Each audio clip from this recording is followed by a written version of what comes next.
Joining me now is Chief Sales Officer and Senior Vice President with ICMA-RC, Chris Matzke. Chris, thanks for joining us on Staying Ahead of the Curve today. Thank you. There has to be a shift in the conversation that committees are having.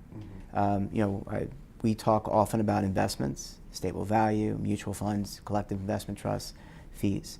But you're really talking about is a shift in the conversation at the committee level as well to talk about the marketing of the program or getting participants prepared and ready for their retirement. And that really is a shift in mindset. So as you're out in the field, I would imagine that your team, the RC team, is out there talking to plan sponsors in greater detail about how they can shift that conversation and actually create different results. Yeah, we are. We look at it, it's kind of a three-step process. One is you have to engage a participant, okay? You absolutely have to do that. And engaging them may be just creating interest. Engagement may be actually enrolling them in the plan, either in a face-to-face format or through the use of some technology, maybe a mobile app. But that's phase one, is they can't start saving for retirement until they're in this program, okay? So you have to engage them and get them in the program. The second step is really this whole process of building their portfolio. We talked a little bit about stable value today.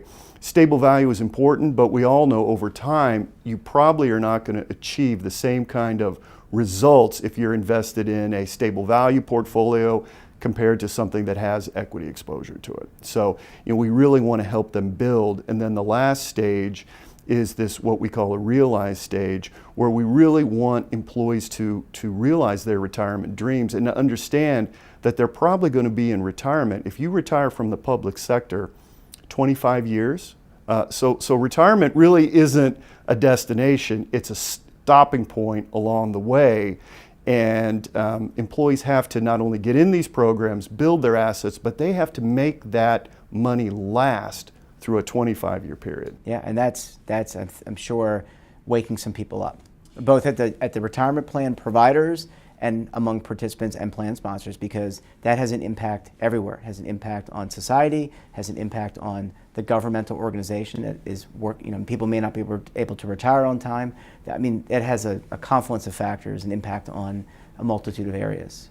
It really does. The way I put it to committees is we've taught participants for years and years how to save. And in general, I think our industry's done an adequate job of that. We have put a lot of people in these savings programs. We've helped them save and accumulate assets. Now things are flipping. People need to understand how to deaccumulate. Okay, they need basically to learn how to spend in retirement. And the baby boom generation is sitting there wanting to understand, how do I budget in retirement? How do I spend in retirement? And overall, how do I make these assets that I accumulated over time, how do I make those last throughout my lifespan? And that is a whole different mindset. It's a whole different approach. It's something that I think in the industry we've always talked a little bit about, but it's at the forefront now because it is really taking the whole savings component, flipping it on its head, and saying, now let's talk about how you draw down that portfolio over time. We talked earlier about ERISA best practices. How engaged are public plan sponsors around some of the recent fee litigation and litigation in general? Are they talking about it? I mean, right now the fee litigation has been focused on mostly corporate plans, but it may be inevitable that some of these cases find their way into other segments of the marketplace. Are these conversations that are actively being had at the committee level? Yeah, I think they are. I think they definitely are being conducted at the committee level. And I think the reason, Jeff, is everyone's focused on fees. But 9 times out of 10, when we're talking to a public sector employer, it's a 457 plan. And yes, there are some 401 plans where you have employer money, but most of the time it is participant money. So they're very focused when they're acting in a fiduciary capacity concerning employee money, that fees are being paid attention to, that fees are reasonable, and that everyone understands what they are paying for. So I think that's a critical component right now. Top to bottom, is everyone doing it at the same level? Probably not.